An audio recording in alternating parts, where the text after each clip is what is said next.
Ladies and gentlemen, sorry about the long absence. I was really under the weather, tested negative for COVID twice. So it wasn't COVID, I was just really sick. So, and I appreciate, thank you, Eric Smith, for checking in to make sure I was okay. I appreciate you, brother. Thank you. Um, so Tammy sent me this article today, and I was like, you know what?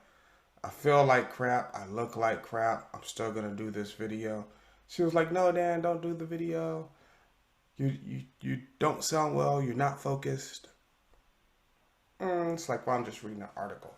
So, but she sent me this, and I'm gonna do the video on it. So, the NFL has discovered that Republicans don't like it when you sell out to China. Maybe you should have been paying attention to the NBA. Let's take a look, shall we?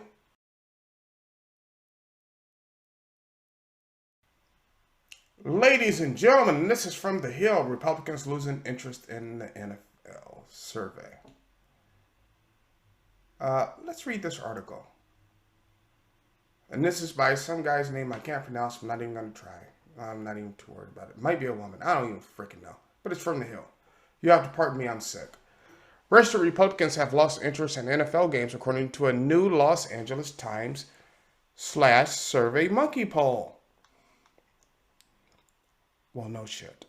The poll found that nearly half of respondents who identified as Republicans or as independents who leaned to the GOP said they were less of a fan of the league than they were 5 years ago, compared with only a quarter of Democrats who leaned Democratic. A significant number of GOP voters also shared their disapproval of the league's efforts to promote the consideration of minority candidates for head coaching positions and show respect for its black players. Just 9% of Republicans surveyed said the league still isn't showing enough respect for its black players, compared with 57% of Democrats, according to the poll. Meanwhile, 45% of Republicans and independents who lean to the GOP said the league is doing too much to show respect for its black players, with just 5% of Democrats and independents who lean Democratic answering the same.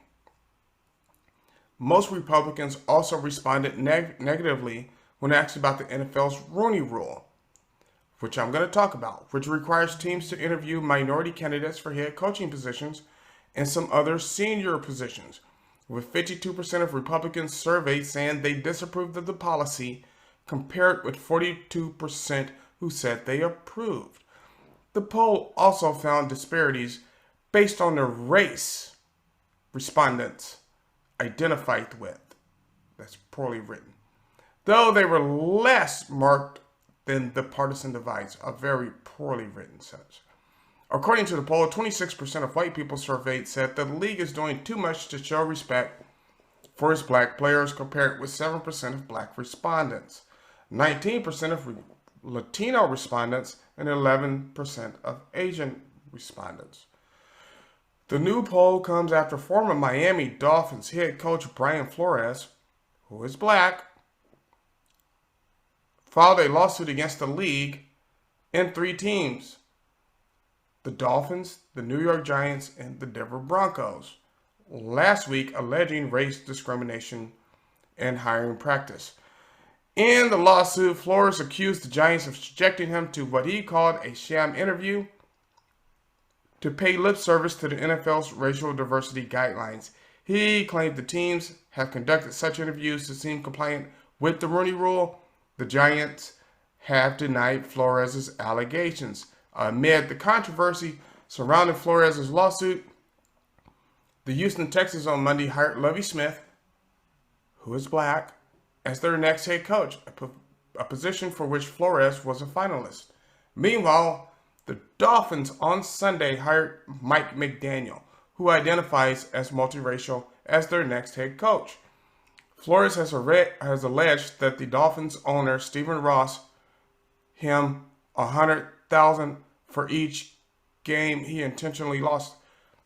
You know what? This is why I post the actual article on there, because when you get so many sentences in an article, it's like, not only did these people, did they not go to a literary class? Have they even read English? He intentionally lost and pressured him into recruiting a prominent quarterback in violation of league rules and claimed that he was ostracized and ultimately fired for his refusal to engage in the Ross's plan. Ross has denied the allegations. The Broncos and the NFL have also denied allegations made in Flores' lawsuit. The Los Angeles Times /Survey Monkey online poll was conducted from February 7th or from February to 7th with a national. Okay, let's just stop this. This is one of the worst written articles I've ever seen in my life. So let's unpack the whole Rooney Rule thing, shall we?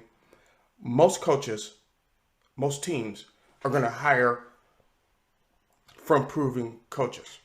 And so for Flores to make this claim actually takes away from Lovie Smith. Lovie Smith is a proven coach. Chicago had nothing when Lovie got there. Nothing. He built that team. And now we're bringing him to Houston. Because right now, Houston has nothing. I'm a Cowboys fan, so. But they're in the AFC and NFC, so it doesn't really matter to me. It's like, And then, I think the real issue here, he used the race baiting. I'm so sick of race baiting. It's killing me, right? The real issue was, why would the owners of the team want to tank? Well, to get higher draft picks. But if you're the head coach, if you're players on that team, you don't want to tank. That's your life. The owners are looking 10, 15 years down the road. The coach is looking, my contract is up this year. That right there would have been enough. Just, hey, they're trying to pay me to tank. I'm pretty sure they texted or emailed him. That would have been enough. But now you got to throw in the race. I'm just so sick of race. The reason Lovie Smith, he's on his third coaching job, and this happens to white coaches all the time. Look at Jason Garrett. He went from being an offensive coordinator to the head coach of the Dallas Cowboys to the OC of the Giants. Now he's completely out of the league. It happens. It happens. And I always say, I want people to select my business because of how good I am at my business. Not because if I'm black or I'm white or whatever. So to me, it's ridiculous. Brian Flores is a fool. But you know what? You're going to have people like Jamel Hill pick it up. Stephen A. Because that gets them views. Luckily enough, here on the Dan Dawson Show, I don't worry about views. One person could watch it. 8,000 could watch it. 100,000. I don't care. I'm just going to do me. And I think we lost that somewhere along the way as a community and as a people. And when I say a community, I mean the American community. So, tomorrow, actually Saturday, I'm going to take another day and just kind of lay back and relax. I'm going to put up a long video. I'm going to unpack a lot of things. Because you know what we have to talk about? The way the January 6th people are being treated. The way they're trying to ban politicians from running for office over ridiculous shit. Now, liberals are trying to pull back mask mandates. How the truckers shut down Canada. Putting up all that kind of stuff. And we're going to run that video. It's going to be a long video. I'll chop it up. You can pick out your favorite parts. But yeah, if I'm feeling better by Saturday, that's what I'm going to do. I'm just going to unpack a whole lot of stuff. I've been sitting here on the sidelines watching this, and it's really been pissing me off. Really been pissing me off. But that's on a whole nother episode. Like, subscribe, share. And as always, especially in these days and times, keep your powder dry and do what you got to do.